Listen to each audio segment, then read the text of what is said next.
malapit na kami mag-move in dun sa bago naming house. Wow! And ano to, katas to ng Laurent. Cosmetics. Oh my yes. God.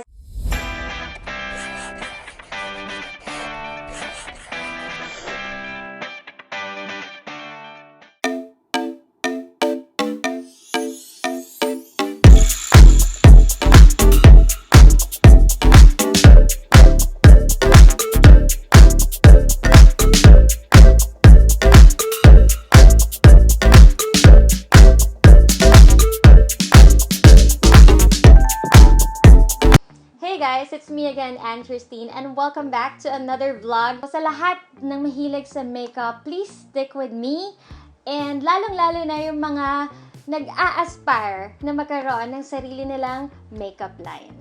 Today, I am going to be interviewing the founder of Laurent Cosmetics. Laurent Benig, or LJ, tawag ka sa kanya. Hello. Say hi to the vlog. Hi vlogs. Hi, vlog! So, just recently, nag 4 years si Laurent Cosmetics. And today, isa-share niya sa atin yung naging journey niya, challenges, and also mga tips. Again, dun sa mga gustong magkaroon ng sarili nilang makeup line. Babe, kailan mo ba ni-launch si Laurent? It was launched last July 2016. Ano yung nag-inspire sa'yo to come up with your own makeup line? It was by accident. Actually, mahilig ako sa lip tints talaga even before. Tapos, there's this one lip tint brand na natanggal yung sticker niya.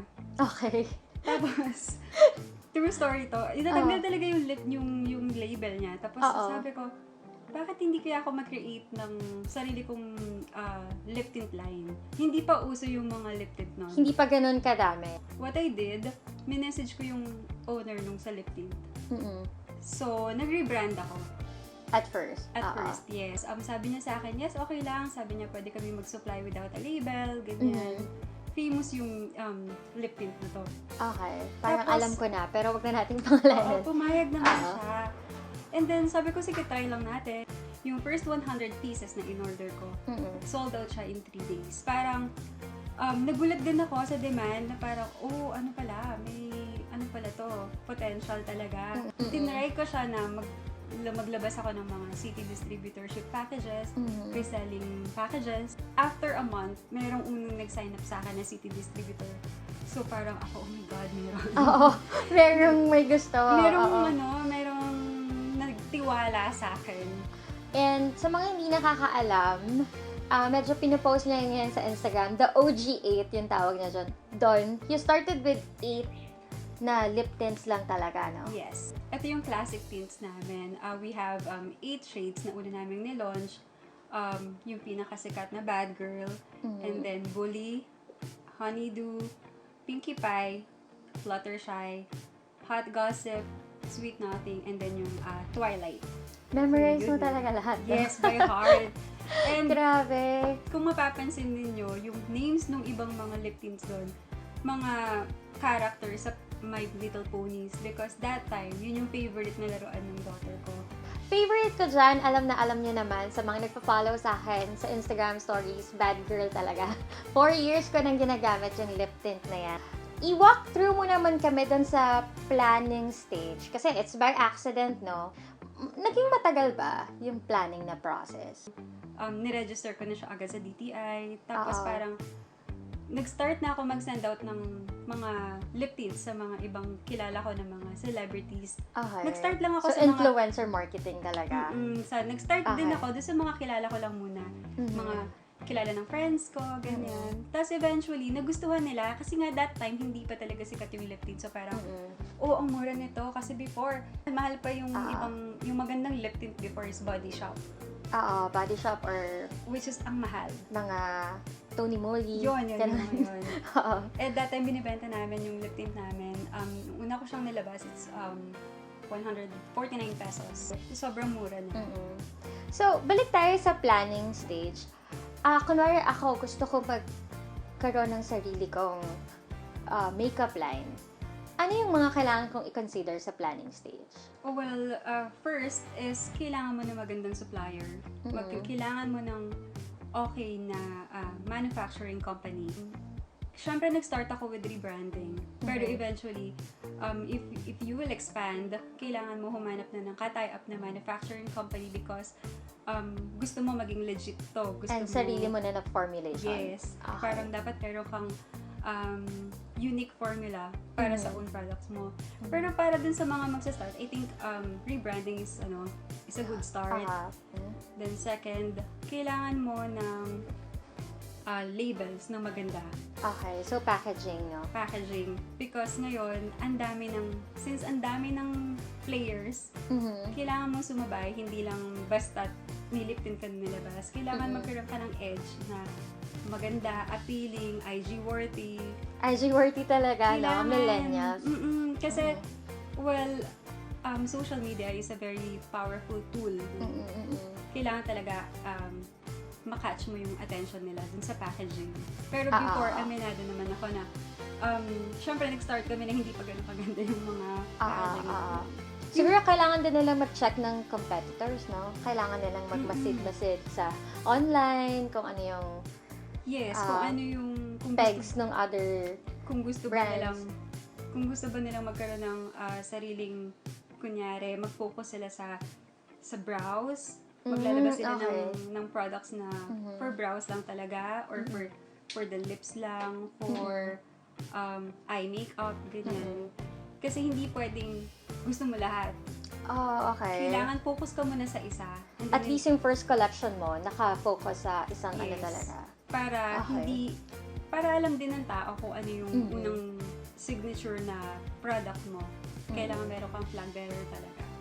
Personally, ano yung favorite mo? Kasi you started with 8 lip tints lang, but ang dami-dami mo ng products ngayon. Naglabas ka na rin ng mga highlighter, naglabas ka na rin ng mga clay blush. Well, aside sa lip tints talaga, because malip tint talaga ako, yung brow soap namin. Hindi pa rin sikat yung brow soap na series dito sa Pilipinas.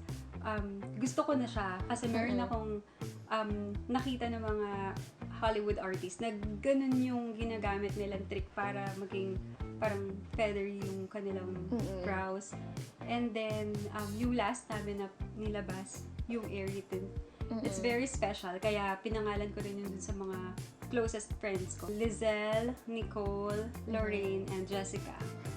And favorite ko sa Jessica, nakikita niyo rin yun lagi sa stories ko. What is next for Laurent Cosmetics? Or ano yung kailangan pwede naming abangan? Actually, this September, ilalabas namin siya. Eye products siya ngayon. Okay. Napapaisip talaga ako kung ano siya. Pero abangan nyo na lang sa Instagram and sa website ni Laurent Cosmetics. Si Laurent Cosmetics, guys, nag-start siya ng cosmetics and then eventually naglabas na rin siya ng skincare, and just recently, naglabas na rin siya ng activewear. So, ano pa ba? Meron ka pa bang ibang ina-aspire na i-launch na hindi mo pa nila-launch? Yes, definitely. Madami pa. Pero, syempre, one at a time. So, ngayon, talagang nakafocus muna ako sa activewear kasi Yun yung pinakabago mong baby. Gusto ko talaga siyang i-push. Gusto kong ma-establish din siya kung paano ko na-establish tong makeup line ko. Kasi may potential. And at the same time, very active ako ngayon with Jump Rope. So, nakakatulong din yun para ma-market namin yung activewear, and at the same time, makapromote din na ng active lifestyle. Ang dami ko nang nakita na they come and then they go. But si Laurent Cosmetics, nagstay siya and it's still here, 4 years and counting, no? Tell us about your 4 most important lessons sa 4 years ni Laurent. Ang daling mag-put up ng isang brand, ang daling pumasok sa business. Ang challenge dito, paano ka magsistay sa game? How will you keep up with the competition? Siguro ang masasabi ko is, una sa lahat, sobrang determinado talaga ako. Naniniwala din ako sa law of attraction na kung ano yung pinapaniwalaan mo, yun din yung attract mo. I'm a very positive person. Parang pag may nilabas ako isang product, kahit na feeling ng iba hindi siya okay, ako very positive ako na, hindi, pakita mo lang na okay to, tsagiin mo talagang i-market to. Basta dapat alam determinado ka talaga. And alam mo yung product mo, alam mo yung saan ka magaling, doon ka mag-focus. yun, kailangan ng dedication talaga. Hard work, dedication. Every single day, bago ako matulog, bago ako pagkagising ko, ang unang ginagawa ko, nagpo-post na talaga ako. Bago pa umaga, yung gabi, iniisip ko na ano yung dapat kong i-post in the morning. Hinahandle ko pa rin yung social media namin, kahit na meron kaming social media handler. So, alam ko yung... Very hands-on si LJ sa lahat. Sa pagpapak, sa social media, sa lahat. Okay. I do all the research. Ako talaga, hindi yung chemist.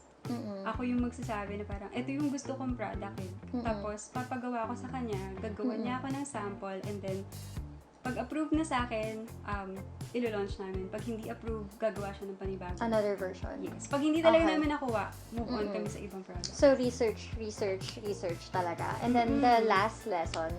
Ang daming challenges along the way. Like ngayon, di ba, may pandemic, ganyan. But, lahat may silver lining. Lagi mong hahanapan ng solusyon dun sa nangyari na pandemic. Parang nakakita ako ng silver lining na hindi pa rin madadown yung cosmetics industry kahit na ganito yung situation. So, hanap ka ng okay. Ano ba yung pwede mong i-substitute dito dahil ganito yung nangyari, hindi sila masyadong nagla-lipstick, ganyan. Ano yung mga challenges na experience ni Laurent Cosmetics sa 4 years? Siguro yung isa sa mga pinaka-challenges is yung ang daming competitors na pumapasok. At tapos, ang daming mga celebrities na naglalabas ng sarili nilang line. Ang hirap sumabay. So, kailangan mo lang isip ka, maging creative ka. Out of the box talaga dapat yung thinking mo. There's always a unique formula na meron ka na wala sila. Oo. You will always have that. Akala mo similar yung product pero meron kang sarili mong twist. Parang gano'n. Maa-advise mo pa ba other people na may desire to come up with their own makeup line to i-push nila? Definitely. Kahit na parang congested na yung industry. Yes. Kasi naniniwala ako na sa dami-dami ng mga Pilipino, marami pa rin market. May market talaga. Tips mo naman sa kanila sa social media, other than, kanina na-mention mo, gabi pa lang pinaplan mo na kung anong ipopost mo ng the next day, and then post ka talaga ng post. Meron ka pa bang other tips or tricks na mabibigay sa kanila? Kasi ang ganda ng social media ni Laurent, guys. If you look at their Instagram, ang ganda niya talaga. Ito yung ma-advise ko because ito yung nag-work para sa akin or para sa brand namin. Talagang nagpo-post ako talaga kung anong nangyayari sa brand namin. Like, pinupost ko talaga kung yung mga resellers namin. Kasi hindi para i-brag, but to show na talagang may market kami or meron kaming, kumbaga pag reseller ka sa amin, kikita ka. Hindi lang ako, kikita tayo. Tapos, yung mga success stories ninyo, yung mga tao na gumagamit ng products ninyo, ano yung sinasabi nila, maganda to. Testimonials talaga, Yes. no? Very effective. Ito gusto kong pag-usapan kasi nakakatawa, nakikita ko talaga sa Instagram nila, laging minamention sa Magalona, Catarina Rodriguez, Rufa Gutierrez din, na-mention sila, and then Ashley. Yes, Colette. Ayun, ano na yung pinaka magandang feedback na narinig mo? Like, what's your most favorite feedback? From an influencer na pinadalhan lang namin siya ng PR kit. Nagustuhan niya talaga yung product namin. Tapos sinabi niya na gumawa siya ng IG video, IGTV, tama ba? 3 IGTV. Wow! Sino to? Si Katarina. Oh my God!